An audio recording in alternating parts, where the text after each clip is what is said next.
በስመ አብ ወወልድ ወመንፈስ ቅዱስ አሐዱ አምላክ አሜን። እንደምን ዋላችሁ? እንደምን ሰነበታችሁ? ምሕረቱ ብዙ የሚሆን በቸርነቱ የዚህ ሰዓት ሰው ያለን የሰራዊት አምላክ እግዚአብሔር ስሙ የተመሰገነ ይሁን። በእግዚአብሔር ቸርነት የትምህርታችን ርዕስ ምክር ለወጣቶች የሚል ነው። መጽሐፈ መክብብ ምዕራፍ 12 ቁጥር 1 ላይ ያለውን የእግዚአብሔር ቃል በጸሎት መንፈስ ሆነን እናነባለን። የጭንቀት ቀን ሳይመጣ በጉብዝና ወራት ፈጣሪህን አስብ። ደስ አያሰኙም የምትላቸውም ዓመታት ሳይደርሱ ፀሐይና ብርሃን ጨረቃና ከዋክብትም ሳይጨልሙ ደመናትም ከዝናብ በኋላ ሳይመለሱ ሁሉን የምትይዝ ሁሉን የምትገዛ የዓለማት ፈጣሪ የፍጥረታት ሁሉ ጌታ መንበርህ የማይናወጽ ስልጣንህ እልፈት የሌለበት ሁሉን ስታዝ የሚያምጽብህ ሁሉን ስትቆጣ ይግባኝ የሚጠይቅብህ የሌለ እግዚአብሔር በእውነት እናመሰግንሃለን። አንተ ከፍ ካሉት በላይ ከፍ ያልክነ፣ አንተ ከከበሩት በላይ የከበርክነ፣ አንተ ከተቀደሱት በላይ ቅዱስነ፣ አንተ ስማቸው ከገነነ በላይ ዝነኛ ነህ። እንዳንተ ባለመናወጥ፣ እንዳንተ በጽንዓት፣ እንዳንተ ማለፍን ድል በመንሳት የኖረ የሚኖር ማንም የለም። ስለ ሕያውነትህ እናመሰግንሃለን። ተወዳጅ እግዚአብሔር ሆይ የባሪያዎችህን በደል ኃጢአት ሁሉ ስለ ስምህ ይቅር በል። የሰው ልጆችን ከእንስሳ ስላነሱበት ከአራዊት ስለከፉበት ነገር ሁሉ አቤቱ ይቅርታና ምሕረት እንድታደርግ እንማጸንሃለን። ሁሉን የምትይዝ መጋቢያችን እግዚአብሔር በሥጋና በነፍስ እንዳንተ የሚንከባከበን አስቦ የሚሰጠን ቀኖቹን ሳንደርስባቸው ከብዙ ዘመናት በፊት አይቶልን የሚያሰናዳልን ማንም የለም። በእውነት እናመሰግንሃለን። በዚህ ምድር ላይ ስለሰጠህን ስለ ወላጆቻችን ስላሳደጉን፣ ለእኛ በጎ ስላሰቡ፣ የእግዚአብሔርን ቃል ስለነገሩን፣ ወደ መንፈሳዊና ወደ ዘላለማዊ ሕይወት ስለመሩን ወገኖቻችን እናመሰግንሃለን። በምድር ላይ ስላለች ቅድስት ቤተ ክርስቲያን፣ ስለ አባቶች፣ ስለ አገልጋዮች እናመሰግንሃለን። ጌታ እግዚአብሔር ምድሪቱን ስለሚመሩ ነገሥታት፣ ስለሚያስተዳደሩ ገዢዎችም እናመሰግንሃለን። የነጋውን ቀን ስላስመሸ የመሸውንም ስለምታነጋ እናመሰግንሃለን። ሁሉን የምትይዝ ጌታ ሆይ እንደ ቸርነትህ አሁንም ጥበብን፣ ማስተዋልን፣ ምክርንና ትዕግስትን ለባሪያዎችህ አድለን። ቃልህን እናስተውል ዘንድ የመንፈስ መብራትን ላክልን። ለመናገርም ሥልጣንና ጥበብ ስጠን። ሁሉን የምትይዝ አምላክ እግዚአብሔር ሆይ በሰላም ጀምረን እስክንፈጽም ጥበቃህ በዙሪያችን፣ ማዳን፣ ምሕረትህ በመካከላችን ትሁንልን። ስምህን በጠራን ጊዜ፣ ወደ መንበርህም በመጣን ጊዜ፣ ታላቅነትህን ባነሳን ጊዜ፣ ከአዳራሽህ በቆምን ጊዜ፣ ከመላእክት ጋር ተቀላቅለን ምስጉን ነው የተመሰገነ ነው ብለን በተቀኘን ጊዜ እንድናስባቸው ያዘዙንን ወንዶችና ሴቶች ባሪያዎችህን አቤቱ በቸርነትህ አስባቸው።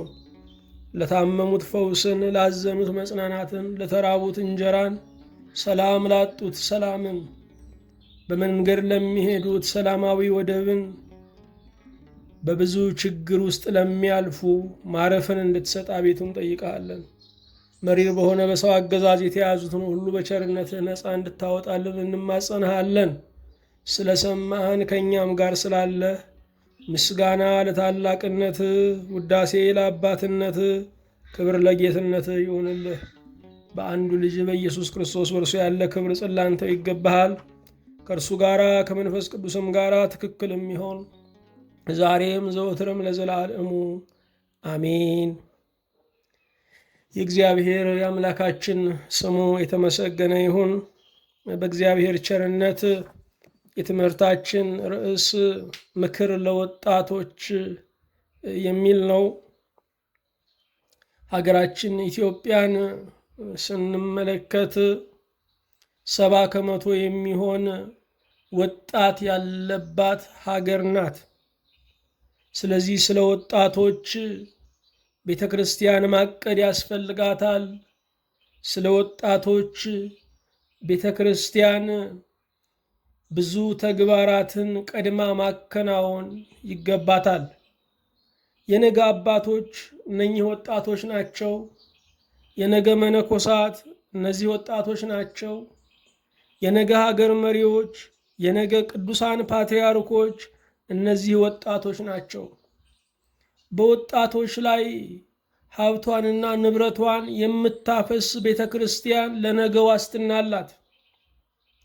ወጣቶችን እንደ በረከቶቿ የምትቀበል ሀገር በጥቁር አለት ላይ የተመሰረተች የማትናወጥ ነገ ያላት ምድር ናት። ወጣቶች እግዚአብሔር የሰጠን በረከቶቻችን ናቸው።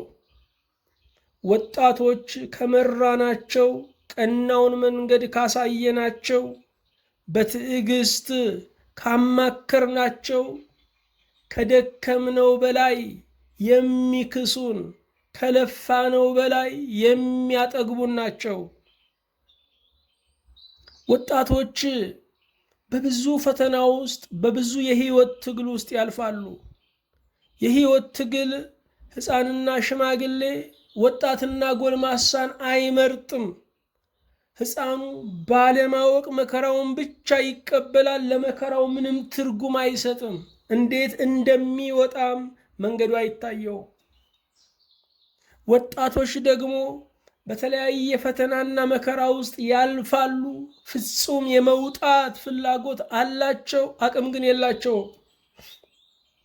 ጎልማሶች ደግሞ በፈተናና በመከራ ውስጥ ያልፋሉ። ከእውቀት አንጻር ከጉልበት አንጻር ይሞክሩና አመዛዝነው ለመተግበር አመዛዝነው ለማለፍ ይጥራሉ። ሽማግሌዎች ደግሞ በመከራና በፈተና ውስጥ ሲያልፉ ዓለም ትግል፣ ሕይወት ትግል፣ ምድር እሾህና አሜኬላ የበቀለባት የረገጧትን የምታደማ መሆኗን ተረድተው በመከራና በፈተና ውስጥ ንቃት አለ። በመከራና በፈተና ውስጥ ረድኤተ እግዚአብሔርን እናያለን። በመከራና በፈተና ውስጥ እውቀታችን ያድጋል። በመከራና በፈተና ውስጥም መርሳትን እንቋቋማለን፣ ንቁ ሆነን እንኖራለን ብለው መከራቸውና ፈተናቸውን እንደ በረከት እንደ ስጦታ እግዚአብሔር ለነርሱ እንዳዘጋጀው የማንቂያ ደወል እንደ እርጅና መታደሻ ይመለከቱታል፣ ያዩታል። ወጣቶች በብዙ ፈተና ውስጥ በብዙ መከራ ውስጥ ሊያልፉ ይችላሉ። ምላሻቸው ግን መንፈሳዊ እስካልሆነ ድረስ መፍትሄው ችግር እየሆነ ያስጨንቃቸዋል። ቀጣይ ዘመናቸውንም የተበላ ዕቁብ ያደርገዋል። ብዙ ወጣቶች ትንሽ ጭንቀት ሲገጥማቸው ከዛ ለመውጣት የሚወስዱት እርምጃ ከችግሩ በላይ የሆነ የመፍትሄ ችግር ይሆንባቸዋል። ብዙ ወጣቶች በሚያሳዝን ሁኔታ ውስጥ ያልፋሉ። የተለየ ነገር ገጥሟቸው የተለየ ፈተና ደርሶባቸው ሳይሆን እነዚህ ወጣቶች የሚመራቸው ስላላገኙ የሚንከራተቱ ከዋክብት ሆነው እናያቸዋለን። ወጣቶችን ማገዝ ያስፈልገናል። ወጣቶችን ማማከር ያስፈልገናል። ወጣቶችን መርዳት ያስፈልገናል። ወጣቶችን መንገድ ማሳየት ያስፈልገናል። ወጣቶችን አይዟችሁ ማለት ያሻናል። አስተሳሰባቸው ከኛ የተለየ ሊሆን ይችላል። የተለየ በመሆኑም መደሰት አለብን። ነገር ግን ቅኑን መንገድ ማስተማር፣ ለወጣቶች መጸለይ በተለይ ለኛ ለአገልጋዮች ግዳጃችን ነው።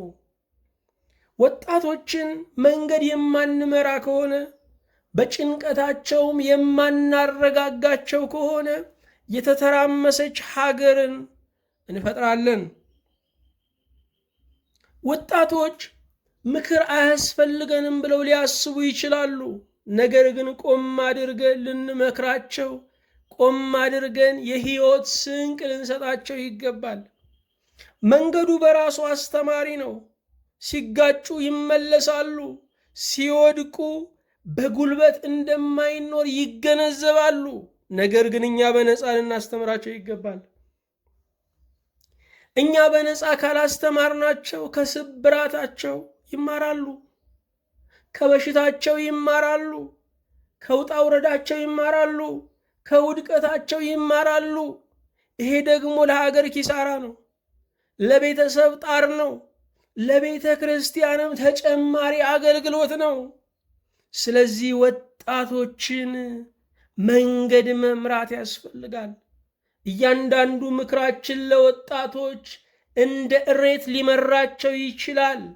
ነገር ግን ምክር ማር አይደለም፣ ምክር መድኃኒት ነውና ሊመር ይችላል። እየመረረ ግን የሚያድን ነው። እየመረረ ግን የሚያሽር ነው። እየመረረ ግን የሚፈውስ ነው። እየመረረ ግን ጤናን የሚሰጥ ነው። እግዚአብሔር ለወጣቶች የሚሆን መልእክት አለው። የወጣትነት ዘመንን የሚሰጥ እግዚአብሔር ነው። በዕድሜ ላይ ሁለተኛው እርከን ወጣትነት ነው። ከሕፃንነትና ከልጅነት ስንወጣ የምናገኘው ወጣትነትን ነው። ወጣትነት የተዋበ ጊዜ ነው። ምክር ለወጣቶች የሚለውን ነው በዚህ ቀን የምናየው። እግዚአብሔር ያግዘን። ወጣትነት እሳታዊ ወቅት ነው። ወጣትነት እሳታዊ ወቅት በመሆኑ ግለት አለው፣ ኃይል አለው። በተገቢው መንገድ ካልተቆጣጠርነው የሚጠፋ ነው፣ የሚያጠፋ ነው። እሳት ንብረትን ሲበላ ምሕረት የለው። የ50 ዓመት ልፋትን በአንድ ሰዓት ውስጥ ያጠናቅቀዋል። የሚደንቀው ነገር ሰው ቢበላ በቃኝ ይላል። እሳት ግን በቃኝ አይልም።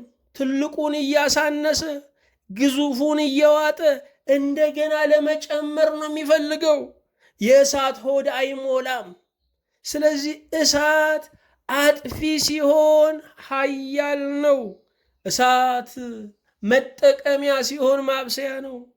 እሳት መጠቀሚያ ሲሆን መብራት ነው። እሳት መጠቀሚያ ሲሆን ኃይል ነው። ወጣቶች እሳት ናቸው። ካልያዝናቸው ያጠፉናል። ከተቆጣጠርናቸውና በመርህ ውስጥ በእግዚአብሔር ቃል ውስጥ ካቀፍናቸው ግን እጅግ ይጠቅሙናል። ያለ እሳት መኖር አይቻልም። ያለ ወጣቶችም መኖር አይቻልም። አዎ ወጣትነት እሳታዊ ወቅት ነው። ወጣትነት እሳታዊ ዕድሜ ነው። ወጣትነት ከእውቀት ጉልበትን ያስቀድማል። እግዚአብሔር አምላክ አእምሮን ኃይል አድርጎ ሰጥቶናል። ጉልበት የሚመልሳቸው ጥያቄዎች ትንሽ ናቸው። ጉልበት ደግሞ ይደክማል። እውቀት ግን አይደክምም። ስለዚህ እውቀት ካለን ብዙ ነገሮችን በትንሽ ጉልበት መጠቀም እንችላለን። ወጣትነት ግን ከእውቀት ጉልበትን ይመርጣል። ይህ ብቻ አይደለም፣ ከማስተዋል ስሜትን ይመርጣል። ማስተዋል ከትላንትም ከነገም እያዩ መወሰን ነው። ማስተዋል አይቶ መርገጥ እንጂ ረግጦ ማየት አይደለም። ወጣትነት ግን ከማስተዋል ለስሜት ያደላል፣ ለሞቅታው ያደላል፣ ለተሰማው ነገር ያደላል። ወጣትነት ከትዕግስት አሁንነትን ይመርጣል። ትዕግስት ጠብቅ ነው የሚለው። ትዕግስት ለሁሉም ጊዜ አለው ይላል። ትዕግስት የመብሰል ዕድሜን፣ ትዕግስት የመከናወን ጊዜን ይጠብቃል። ወጣትነት ግን ከትዕግስት አሁንነትን፣ አሁን ካልሆነ ተስፋ የተሰጠኝ ነገር አሁን ካልሆነ በትዕግስት ውስጥ ጉዳዩ ይበስላል፣ ተቀባዩም ሰው ይበስላል። እግዚአብሔር በትዕግስት ውስጥ ጉዳዩን እያበሰለልን የበሰለውን ነገር ደግሞ ለመሸከም እንድንችል እኛን እያጠነከረን መሆኑን መረዳት ያስፈልጋል። ወጣትነት ከጸሎት ግብታዊነትን የሚያስቀድም ነው። ይህንን በጴጥሮስ እንዳየነው ነው። ጴጥሮስ ዕድሜው ሽማግሌ ቢሆንም ልቡ ወጣት ነበረ። እንደ ወጣት የሚያስብ እንደ ወጣት የሚኖር ነበረ። መንፈስ ቅዱስ እስኪለውጠው ድረስ፣ መንፈስ ቅዱስ እስኪቀይረው ድረስ ጴጥሮስ ለመጸለይ ተኛ፣ ሰይፍ ለመምዘዝ ነቃ። ከመጸለይና ሰይፍ ከመምዘዝ የትኛው ነው ከባዱ ስንል በመንፈሳዊ ውጊያ ውስጥ መጸለይ ብርቱ ነገር ነው፣ ብርቱ ትግልም አለው። ጴጥሮስ ቢጸልይ ኖሮ ጆሮ ቆራጭ ደም አፍሳሽ አይሆንም ነበረ። ጴጥሮስ ቢጸልይ ኖሮ ለክህደት አይዳረግም ነበረ። ጴጥሮስ ቢጸልይ ኖሮ ከስሜቱ ይልቅ ለመንፈሳዊነት እስከ ዛሬ ለተማረው ትምህርት መገለጫ መድረክ፣ ማስተማሪያ ምሳሌ ይሆን ነበረ። ወጣትነት ከጸሎት ግብታዊነትን የሚያስቀድም ነው። ብዙ ወጣቶች ግብታውያን ናቸው። ለመጸለይ ጊዜ የላቸውም፣ ለመጣላት ግን ጊዜ አላቸው። ወጣትነት እግዚአብሔርን ለማገልገል አጋዥ እንጂ ፈተና አይደለም። ብዙ ሰዎች ወጣት ነኝ፣ በወጣትነት እግዚአብሔርን ማገልገል በጣም ከባድ ነው፣ በወጣትነት ራስን መግዛት በጣም ከባድ ነው ይላሉ። ነገር ግን ሰው የእግዚአብሔር መንፈስ ካልተቆጣጠረው የሽማግሌ ዘማ፣ የሽማግሌ ሱሰኛ፣ የሽማግሌ ቀማኛ፣ የሽማግሌ እሳት ለኳሽ፣ የሽማግሌ ሰው አስጨራሽም ሊሆን ይችላል። ስለዚህ ወጣትነት እግዚአብሔርን ለማገልገል ካለን ምቹ ወቅት፣ የዕድሜ አስኳል አንዱ ነው። ብዙዎች ሽምግልናቸውን ለእግዚአብሔር መድበዋል፣ ወጣትነታቸውን ለዓለም። ልብ አድርጉ፣ ዕድሜን ለሰጠን ለእግዚአብሔር የዕድሜ አስኳልን መስጠት ይገባናል። ወጣትነታችን ለማን ሊሆን ነው? ሽምግልናችንን ለእግዚአብሔር የመደብ ነው። ከልጅነት እስከ ዕውቀት፣ ከሕፃንነት እስከ ሽበት ዕድሜያችን ለእግዚአብሔር ሊሆን ይገባዋል። ወጣቶች ጎበዞች ተብለዋል።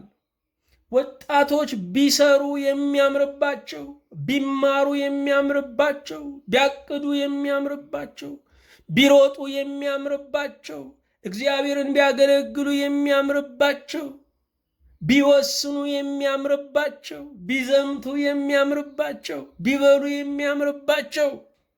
ወጣትነት ለብዙ ነገሮች ውበት የሚሰጥ ነው። ስለዚህ ይህንን ውብ ጊዜ መጠቀም ያስፈልጋል። እንኳን ወጣት አይደለም እንስሳ እንኳ የሚያምረው በወጣትነት ዘመኑ፣ በለጋነት ዘመኑ ነው። ስለዚህ ወጣትነት በራሱ ያለ ቅብ ውበት ነው። ወጣትነት በራሱ ያለ ተጨማሪ ነገር ቁንጅና ነው። በወጣትነት ብዙ መልካም ነገሮችን ማከናወን ይቻላል። ወጣትነትን ወጣቱ በጣም ያምነዋል፣ ሽማግሌዎች ደግሞ ይጠራጠሩታል።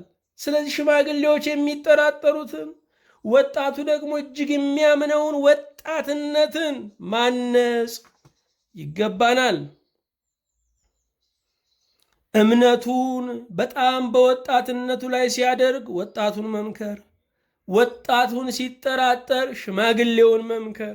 ይሄ የህንጸት ሕግ የመደጋገፍ መርህ ነው። ለወጣትነት የተሰጡ ክፉ ትርጉሞች አሉ። በወጣትነት ሁሉም ነገር ትክክል ነው የሚል ትርጉም አለ። በወጣትነት ግን ሁሉም ነገር ትክክል አይደለም። ትክክል የሚሆን ትክክል የሆነ ብቻ ነው። የእግዚአብሔር ቃል መሰረት፣ የእውነት መሰረት፣ የህይወት መሰረት ያለው ነገር ብቻ ነው። ወጣቶች ብዙ ጊዜ ቦምብ በደረቴ አበርዳለሁ፣ ጥይት በደረቴ አበርዳለሁ ብሎ የሚያስቡ ናቸው። ከሞት ትምህርት የለም እንጂ ወጣቶች ሁል ጊዜ ሕይወታቸውን ለሞት ነው የሚያዘጋጁት። በመነጋገር፣ በመወያየት፣ በመታገስ፣ ጊዜ በመስጠት ያለውን ድል ወጣቶች አያውቁም። ሕይወት ምን መሆኑ ገና ስላልገባቸው ሕይወትን ለማጨለም በጣም ንቁ ናቸው። ደርሰው የሚመለሱ ይመስላቸዋል። ሞተው እንደገና የሚወለዱ ይመስላቸዋል።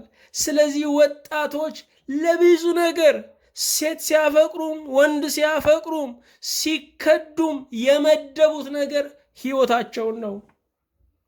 ይሄ አለመብሰል ነው። ይሄ አለማወቅ ነው። ወጣትነትን ሁሉ ይፈልገዋል።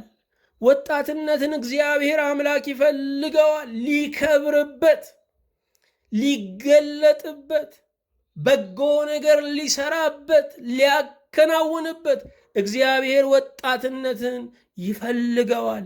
ሰይጣንም ደግሞ ወጣትነትን ይፈልገዋል። የወጣትነት አበባን ለማርገፍ፣ ከፍሬ ለማስቀረት፣ ተስፋ ለሚያደርጉን ሁሉ ረሃብ እንድንሆን ለማድረግ ወጣትነትን ሰይጣን ይፈልገዋል። ወጣትነትን መንግስት ይፈልገዋል። ወታደር የሚሆን ወጣት ነው። ፖሊስ የሚሆን ወጣት ነው። የመንግስት ሰራተኛ የሚሆን ወጣት ነው። ወጣትን መንግስት ይፈልገዋል። መንግስት መፈለግ ብቻ ሳይሆን ይሰጋዋልም። በእውነት አስተውለን ስናየው ወታደር የሚደራጀው፣ ፖሊስ የሚደራጀው በዋናነት ለአጥፊ ወጣቶች ነው። ወጣቶችን ታሳቢ ያደረጉ ስልጠናዎች ይከናወናሉ። ስለዚህ ወጣትነት ጥጋብ ብቻ ሳይሆን ስጋትም እንደሆነ እንረዳለን። ይሄ ብቻ አይደለም። ወጣትነትን ቤተ ክርስቲያንም ትፈልገዋለች። ቤተ ክርስቲያን ዲያቆናት ትፈልጋለች። ቀሳውስት ትፈልጋለች። ነገ ጳጳሳት የሚሆኑ እጩዎችን ከወጣቶች ትፈልጋለች። አገልጋዮችም ዘማሪያንን ከወጣቶች ትፈልጋለች። ቤተ ክርስቲያን ሁሉንም የዕድሜ ክልል የምታፈቅርና የምትፈልግ ናት። ወጣትነትን ደግሞ በበለጠ ትሻዋለች። ወጣትነት ከቤተሰብ ጋር ቅራኔ ለመፍጠር ቅርብ ነው። ምክንያቱም ወጣቶች ራስን መቻል ይፈልጋሉ። በራሳቸው መቆም ይፈልጋሉ። ቁጥጥርን መጣል ይፈልጋሉ። የትገባ የትወጣ መባልን ማሸነፍ ይፈልጋሉ። ማደግን ለራሳቸው ይነግሩታል። ማደጋቸውን ለማይቀበል ቤተሰብ መንገድ ይፈልጋሉ። ስለዚህ ወጣቶች ወጣት ሲሆኑ እንደ ልጅነታቸው ለቤተሰብ ደስታ ላይሆኑ ይችላሉ። ልብ አድርጉ። ልጆቻችንን፣ ወጣቶቹን፣ ደቀ መዛሙርቶቹን ሌትና ቀን አፍነን በመያዝ ሌትና ቀን በመቆጣጠር በእኛ አእምሮና እኛ ባሰመርነው መንገድ ብቻ እንዲጓዙ በማድረግ በእኛ አእምሮ እንዲያስቡ በእኛ መስመር ብቻ እንዲጓዙ በመጫን ልንለውጣቸው አንችልም። አስተምረን መልቀቅ፣ አስተምረን ነፃነት መስጠት ይገባናል። ስለዚህ ወጣትነት ከቤተሰብ ጋር ቅራኔ ለመፍጠር ቅርብ ነው። ቤተሰብ አላደግክም ነው የሚለው። የትላንቱን ማሙሽ ነው የሚያየው። ልጁ ደግሞ አድጌያለሁ ብሎ ማደጉን ማሳየት ነው የሚፈልገው። ስለዚህ ቤት መከራየት ይፈልጋል። ቤተሰብ ደግሞ ሳታገቢ እንዴት ቤት ትከራያለሽ? ለዱርዬነት ነው ይላል። ብዙ ንትርኮች አሉ። እነኚህም ግን የህይወት ክፍሎች ናቸው። ወላጆች ግን መንገዱን ያሳያሉ እንጂ ለልጆቻቸው እንደማይሄዱላቸው ሊገነዘቡ ይገባል። ሁሉም ሰው የራሱን መንገድ ነው የሚጓዘው። ሁሉም ሰው የራሱን ልደት ነው የተወለደው። ሁሉም ሰው የራሱን ሞት ነው የሚሞተው። ስለዚህ ሁሉም ሰው የራሱን ጉዞ ስለሚጓዝ ቤተሰብ ማስተዋል ይገባዋል። መቼስ ነው የሚታረፈው? ልጁ በልጅነት ታሰበለት፣ በወጣትነት ታሰበለት፣ ስራ ይዞ ታሰበለት፣ አግብቶ ታሰበለት።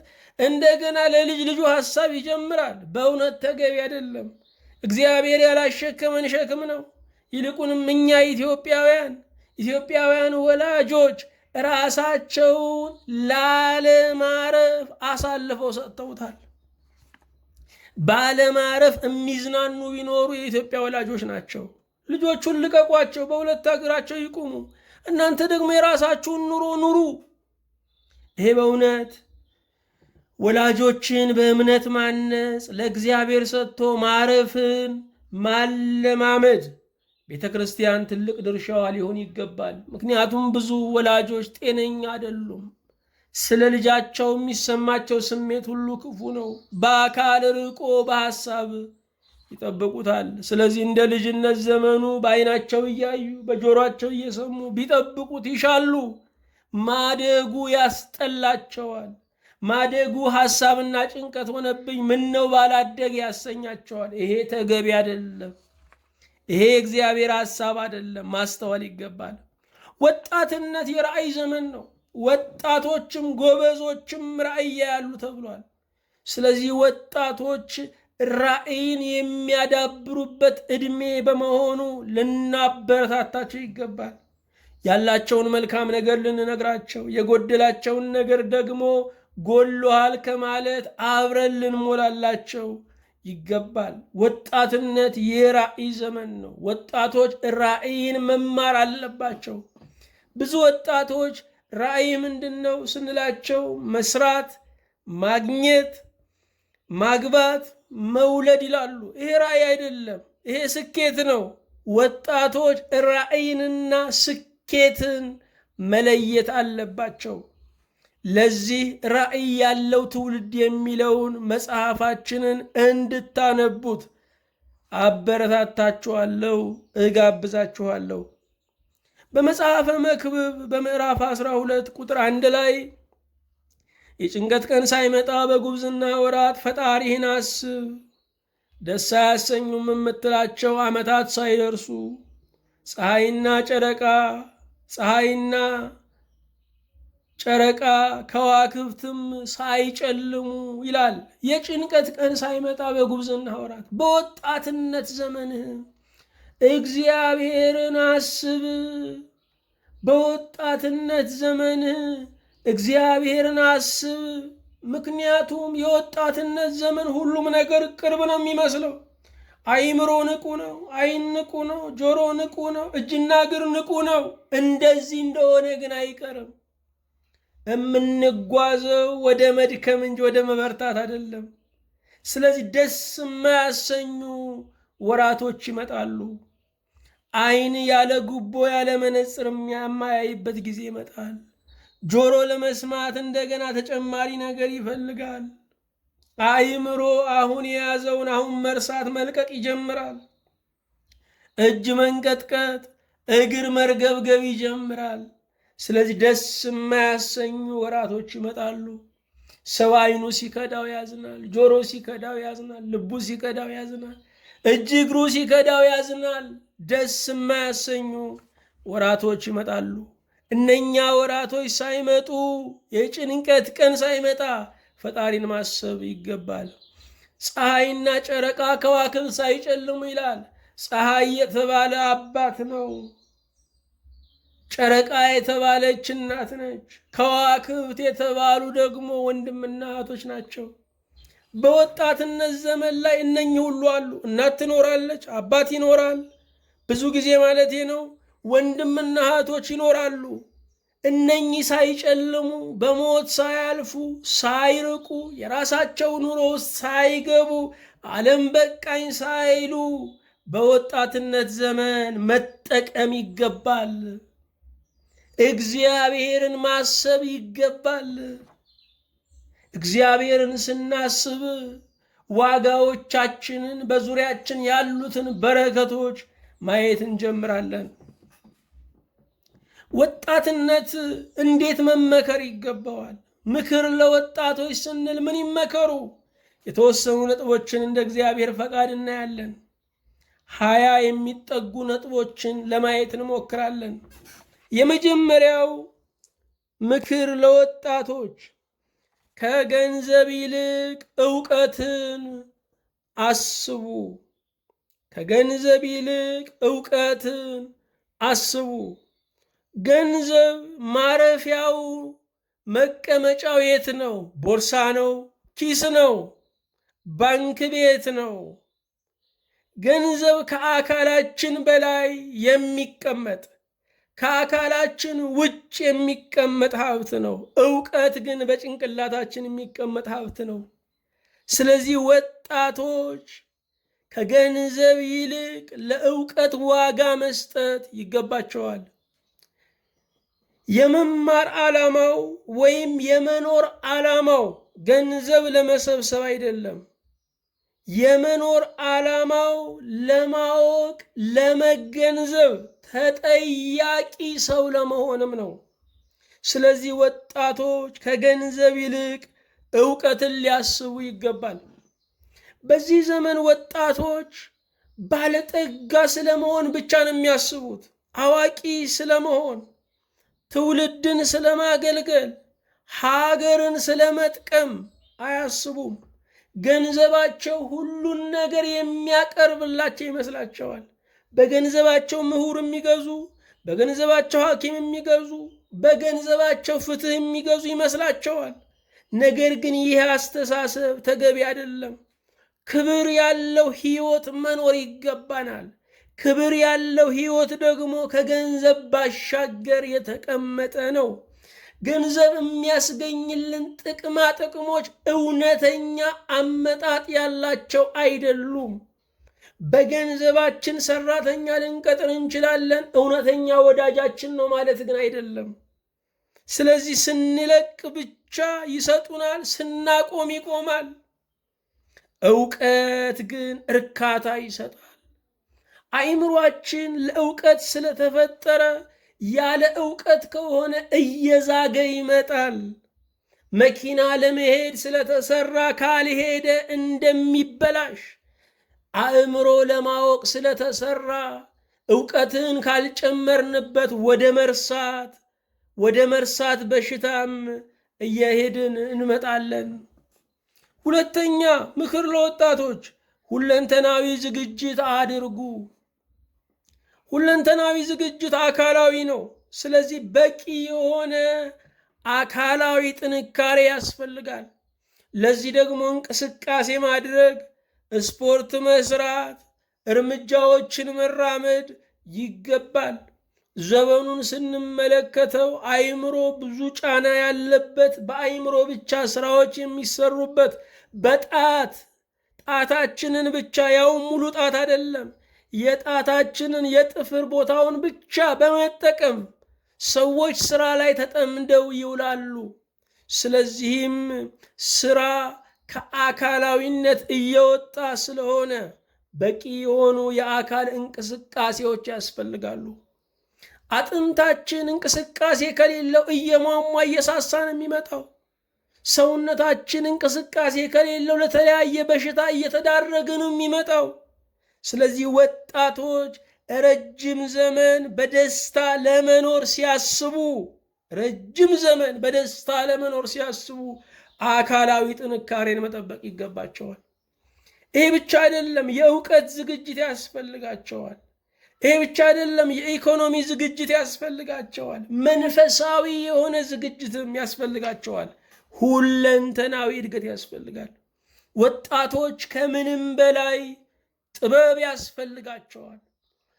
ጥበብ ለንግግር፣ ጥበብ ለአገልግሎት፣ ጥበብ ከሰዎች ጋር ላለን ግንኙነት፣ ጥበብ በቤተ ክርስቲያን ለመኖር፣ ጥበብ ከመንግስታት ጋር ለመመላለስ እጅግ አስፈላጊ ነገር ነው።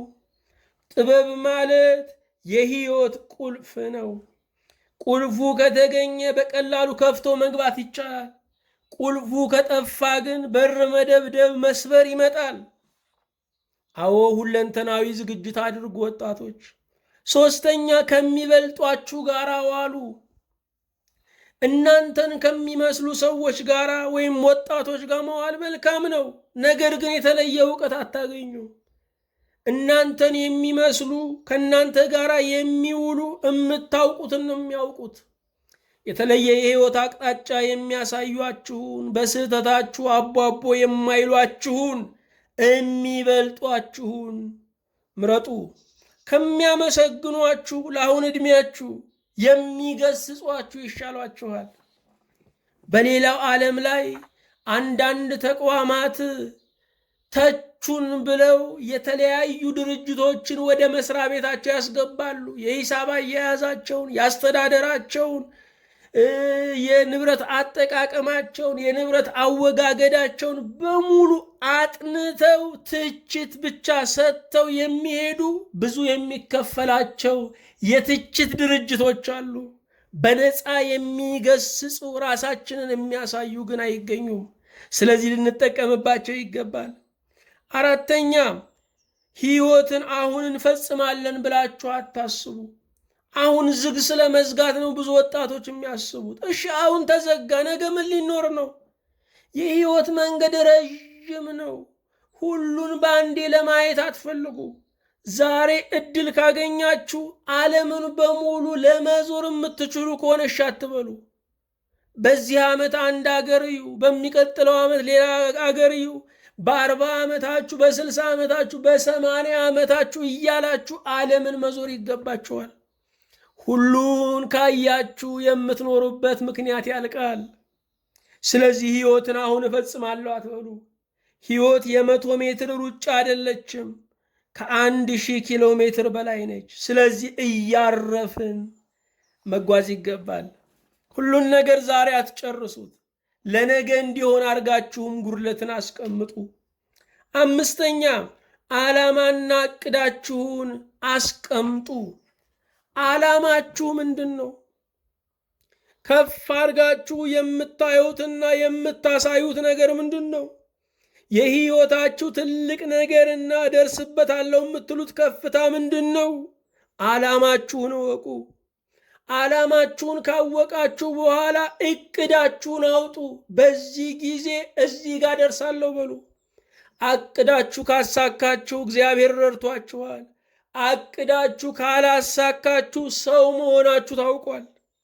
ነገር ግን ሁልጊዜ አቅዱ። ስድስተኛ፣ ሰላማዊ እንቅስቃሴዎችን ምረጡ። በቤተሰቡ ውስጥ በመግባባት ብቻ ለመፍታት ሞክሩ። አሁን ወጣትነቱ ጉልበታችሁ ጠንከር ሲል በኃይል አስፈጽማለሁ ብላችሁ አትነሱ። በኃይል ስትነሱ በሚበልጥ ኃይል የሚገጥማችሁ አካል ታገኛላችሁ። ስለዚህም መንገዱ ቀላል እንዲሆንላችሁ የኃይል መንገድ አትጠቀሙ። በቤተ ክርስቲያን የኃይል መንገድ አትጠቀሙ። ብዙ ወጣቶች በቤተ ክርስቲያን ሰልፍ በመውጣት በመጮ ጉባኤ በመረበሽ ጳጳስና ካህንን አልፈልግም በማለት ፍላጎታቸውን ለመግለጽ ይሞክራሉ። እንዳየነው ግን አሸናፊዎቹ ቦታውን የያዙት ሰዎች ናቸው። እነኚህ ወጣቶች ደክሟቸው ይቀመጣሉ። እርግማን ይዘው ነጋቸውን አበላሽተው ለዘራቸው የሚሆን እርግማን ይዘው ይመለሳሉ። በሀገር ደረጃም ወጣቶች ኃይልን መጠቀም አይገባቸውም።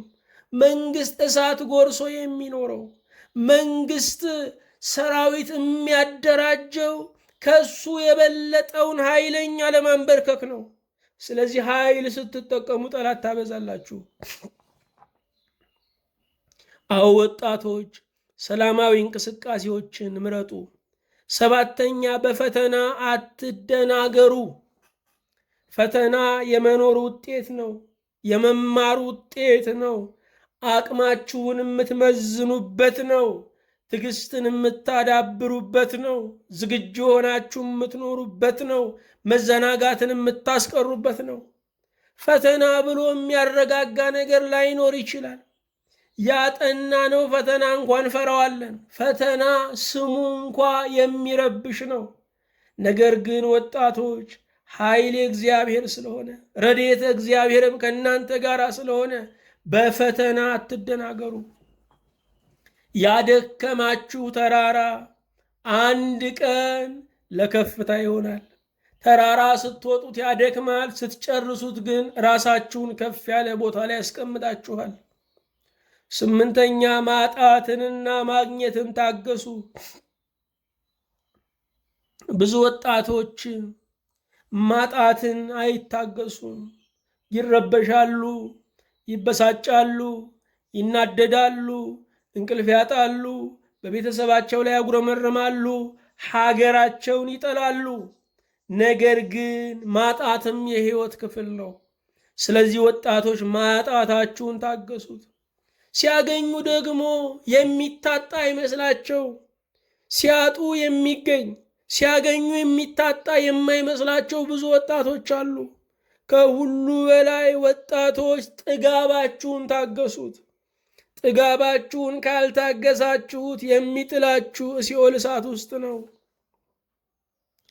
9ኛ ከሱስና ከዝሙት ራቁ። እግዚአብሔር አምላክ በሰጠን ተፈጥሮ ውስጥ ለደስታና ለመረጋጋት የሚሆኑ ነገሮች አሉ። ሱስን ስትጠቀሙ በተፈጥሮ የምታገኙትን ነገር በሱሱ ማግኘት ስለምትጀምሩ ተፈጥሮ ማቆም ይጀምራል።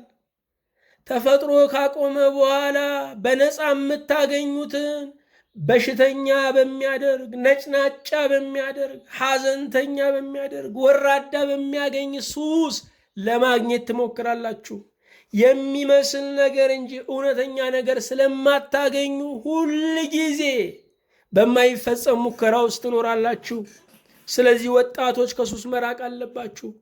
ሕይወት ዘመናችሁ በሙሉ እስረኛ የሚያደርጋችሁ ሱስ ነው። በ40 በ50 በ60 ዓመት ሱሰኛ ሰዎችን ስናይ በወጣትነት የጀመሩ ናቸው። ስለዚህ ወጣቶች ሱስን ማራቅ ይገባቸዋል። ስንቱ ጥርሱ ተበላሽቷል በሱስ፣ ስንቱ በድዱ ሳይቀር አሁንም እዛ ሱስ ላይ ነው የሚኖረው። ሱስ እየጠላችሁትም የሚገዛችሁ ነው። ዛሬ መተው ትችላላችሁ፣ ነገ ላይ ግን መተው ያቅታችኋል። ስለዚህ ሱስን ማራቅ፣ ዝሙትንም ማራቅ ይገባል። ዝሙት ዕውቀትን ያባክናል። አእምሮን ዕውቀት እንዳይዝ ያደርገዋል።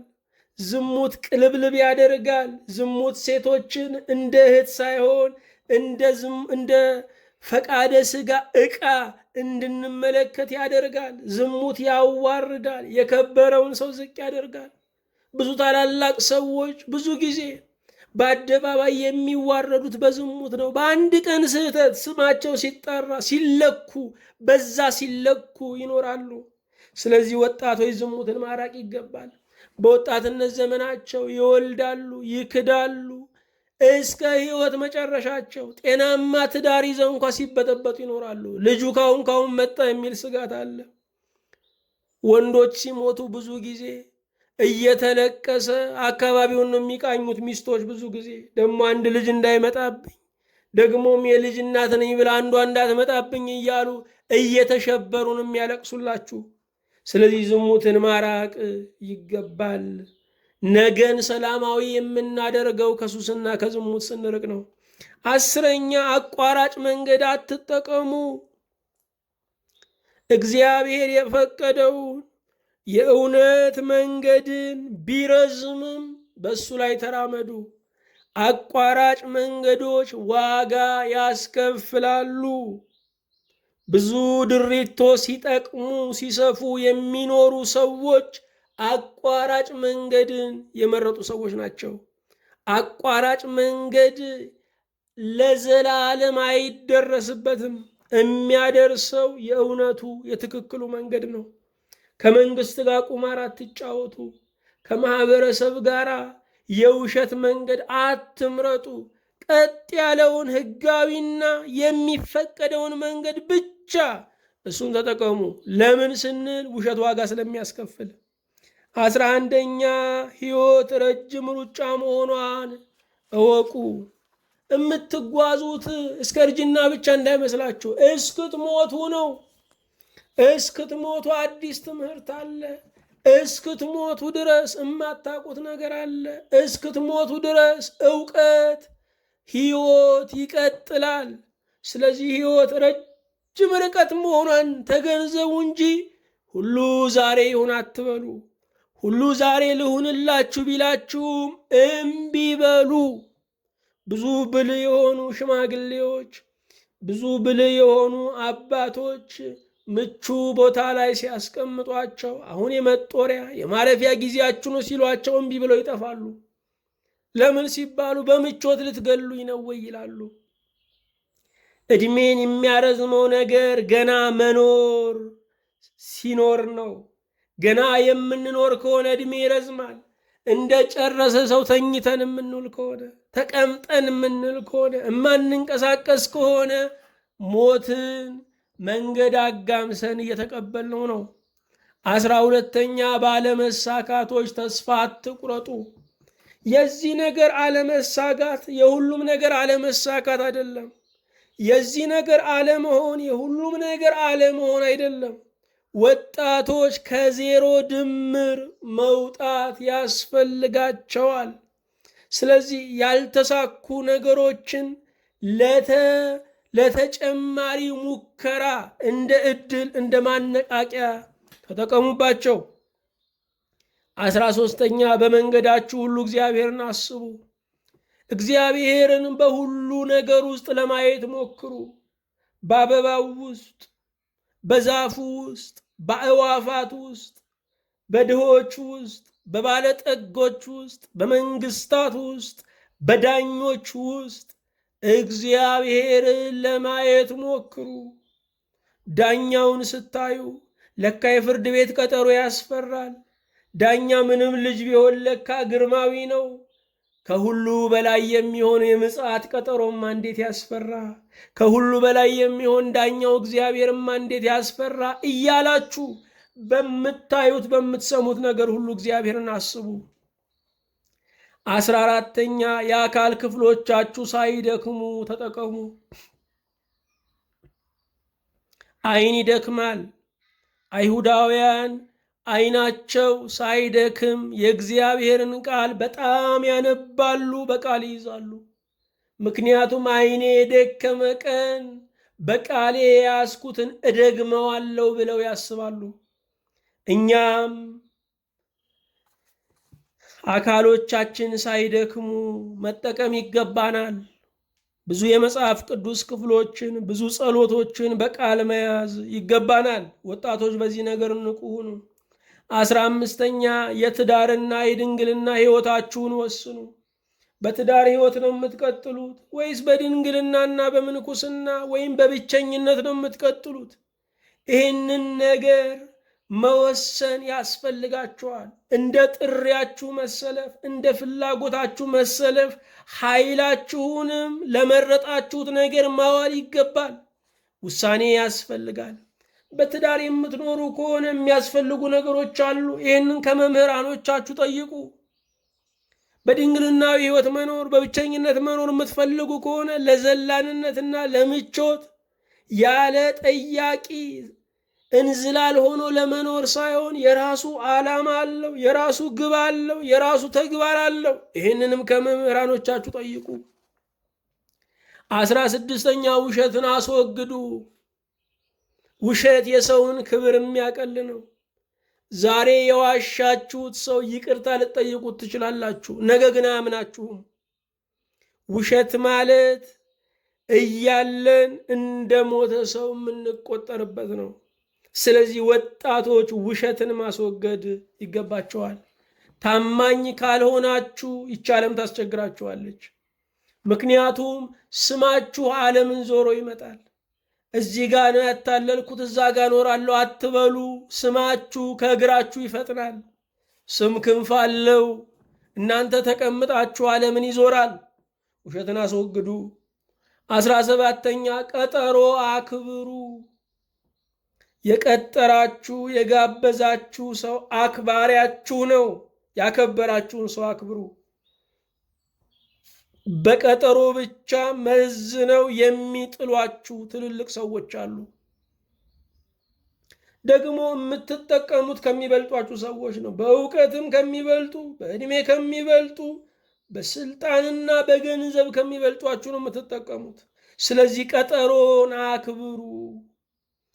18ኛ ጓደኛችሁን ምረጡ። የሰው ብቻ አይደለም፣ የምታነቡትን መጽሐፍ ምረጡ። ወደ ክፉ ነገር የሚመራ ከሆነ አቁሙ። የምታዩትን ፊልም አቁሙ። ወደ ክፉ ነገር የሚመራ ከሆነ ዛሬ ወስኑ። ምክንያቱም ያ ነገር እንጀራ አይሆንም፣ ያ ነገር ሕይወት አይሆንም። ስለዚህ ጓደኛችሁን መምረጥ ያስፈልጋል። እናንተ የምትመስሉት ጓደኛ ያደረጋችሁትን ነገር ነው።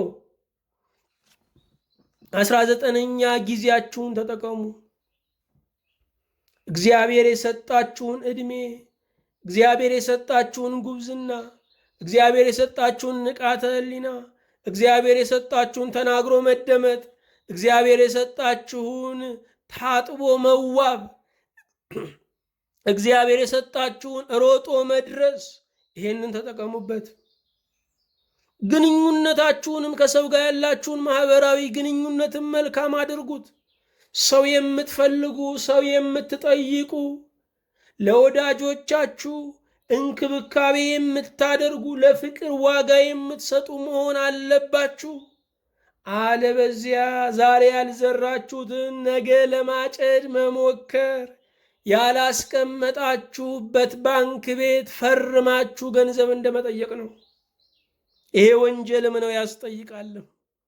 20ኛ ታላላቆቻችሁን አክብሩ። በአንድ ቀን የሚበልጣችሁን፣ እንደገና በእውቀት የሚበልጣችሁን፣ በስልጣን የሚበልጣችሁን፣ በልምድ የሚበልጣችሁን፣ በማመን የቀደማችሁን አክብሩ። ወጣቶች የሚባረኩት ታላላቆቻቸውን ሲያከብሩ ነው። ታላላቆቻቸውን የሚያከብሩ ወጣቶች ታላቅ ይሆናሉ። እምታደንቋቸው ትልልቅ ሰዎች፣ የእናንተ ጀግኖች፣ የእኔ ጀግኖች የምትሏቸው ካሉ እነርሱን ለመሆን መነሻው እነሱን መምሰል ነው። አለባበሳችሁ እንደነሱ፣ አነጋገራችሁ እንደነሱ፣ ውሳኔ አሰጣጣችሁ እንደነሱ፣ ማህበራዊ ግንኙነታችሁ እንደነሱ አድርጋችሁ ጀምሩት፣ ትደርሳላችሁ። ክብር ምስጋና ላስተማረን እግዚአብሔር፣ ለወጣትነት ግድ ለሚለው፣ ወጣትነትን ለሚባርከው፣ አበባን ወደ ፍሬ ለሚለውጠው ለሰማይ አምላክ ለእግዚአብሔር ይሁን። ሁሉን የምትይዝ ሁሉን የምትገዛ የጌታችን የመድኃኒታችን የኢየሱስ ክርስቶስ አባት እግዚአብሔር ሆይ እናመሰግንሃለን። በቸርነት በምሕረት በይቅርታ ብዛት የዚህ ቀን ሰው ስላልከን ተመስገን። ምክርህ ካንተ ነው፣ የማያልቅ ጥበብም ካንተ ነው። የተወደድክ ጌታ እግዚአብሔር ሆይ የወጣቶችን ሕይወታቸውን አንተ አሳምረው፣ መንገዳቸውን አንተ ቀና አድርገው። ብዙ ወጣቶች ተስፋ በመቁረጥ በሐዘን ይኖራሉ። ከመንግስታት ተጽዕኖ፣ ከባለጠጎች ራስ ወዳድነት፣ ከቤተሰብም ደግሞ ያሉበትን ሁኔታ አለመረዳት የተነሳ ከቤተ ክርስቲያንም ችላ ማለት የተነሳ ብዙ ወጣቶች የሞት ጥላ ጥልቶባቸዋል። እባክህ ሕዝብህን አድን፣ ርስትህን ባርክ፣ ጠብቃቸው፣ እስከ ዘላለሙም ከፍ ከፍ አድርጋቸው። የወጣቶቻችንን ደስታ መዳር መኳላቸውን፣ ማገልገል መሮጣቸውን፣ ባለ ራእይ መሆናቸውን፣ ለወገን መድረሳቸውን እናይ ዘንድ ፍቀድልን። በአንድ ልጅ በኢየሱስ ክርስቶስ በእርሱ ያለ ክብር ጽን ላንተው ይገባሃል። ከእርሱ ጋራ ከመንፈስ ቅዱስም ጋራ ትክክልም ይሆን ዛሬም ዘወትርም ለዘላለሙ አሜን።